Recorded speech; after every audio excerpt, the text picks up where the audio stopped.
Hi guys, I'm Reveena and welcome to my kitchen. Today is a very exciting episode because someone requested a recipe! Yay! So today I'm making a chocolate coffee cake, and this was requested by someone named Roshan Samuel. I really hope I'm saying your name correctly. If I'm not, I'm so sorry. And I just want to thank you personally for requesting this because you sent out your request, I was in the kitchen 2 hours later, and this recipe is amazing. So it's basically a chocolate spice cake, which you eat with coffee, hence the name chocolate coffee cake.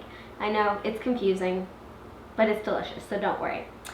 So to start off, I have 3.5 cups of white flour, and I'm going to put this into a sifter. For all those of you who are opposed to sifting, you gotta get over it because sifting is really important in order to make a nice light cake. So, sorry. And then I also have 1¼ cups of cocoa powder, unsweetened cocoa powder, not the stuff that you use in a hot chocolate mix. And now all you do is sift it, thusly it's super easy. And then once that's been sifted, I'm going to add 1½ cups of sugar, along with my spices and my leavening agents. So I have 1 tablespoon of baking powder, 1 teaspoon of baking soda, 3/4 teaspoon of salt, and 1 teaspoon each of dry ginger, ground allspice, and cinnamon. And then I have ½ teaspoon of cayenne powder. Now the spices are totally optional, but they're absolutely delicious and they bring a real warmth to this cake. So then I'm just gonna mix everything together until you have a well combined dry ingredient mix. Now it's time to add our wet ingredients. So what I'm going to do is add all my wet ingredients and then start stirring. And ½ cup of applesauce. And the reason for this, along with the reason that we mixed our dry ingredients so well, is that you don't want to activate the gluten that's in wheat flour because that will create a chewy cake, and no one likes chewy cake. So you want to mix as well as possible before the wet ingredients are added. 1¼ cups of vegetable oil. And then, you want to mix a lot before you add the wet ingredients, and then very little once the wet ingredients are added.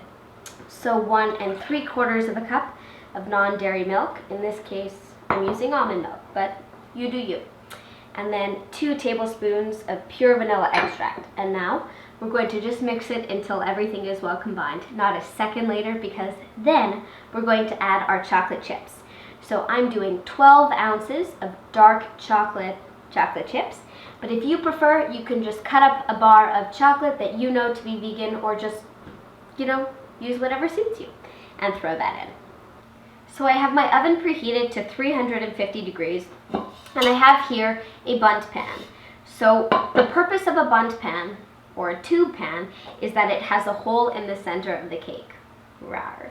And what that basically means is that you can have a cake which is really high, so you can cut nice thick slices of it, and the hole in the middle means that the heat of the oven can access more of the cake, which means that it will cook faster, and that your cake won't overbake in some parts and be undercooked in some parts. Like, you need this pan. This is a good pan. It's a good investment. Do it. And they sell them in the cutest shapes. This one is a pretty simple design, and all I'm doing is using some baking spray to just spray the pan. So pretty damn simple. And then I'm just gonna put my batter into the pan and then bake it until a cake tester inserted into the cake comes out clean. So this is a cake tester. You can also use a toothpick or an uncooked strand of spaghetti.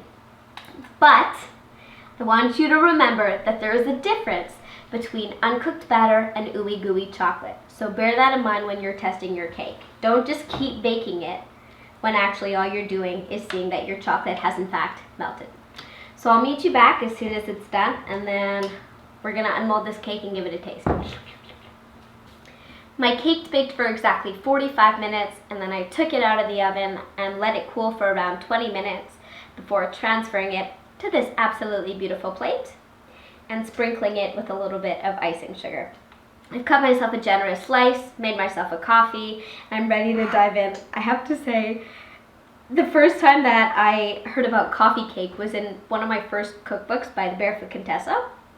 I was so confused why this cake didn't have any coffee in it. So I made sure to make a coffee to prove to you that this is a coffee cake. That's what it means to be a coffee cake.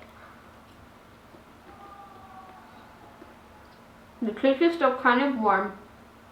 The inside is soft and moist. The outside is crunchy.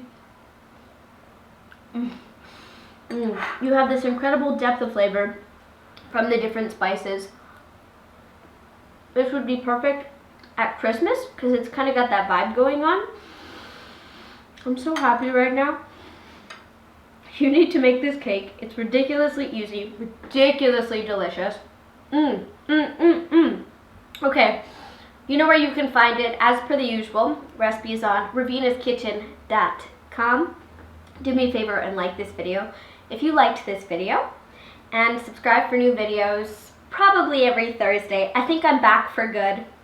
So every damn Thursday, I'm going to post a video, and you got to stay tuned here if you want to know what's going on. I've got all the social media things going on, so if you're interested, check out Reveena's Kitchen, and I will see you soon. If you make this, please let me know how it is. Please send me a photo because I know that you are going to love it.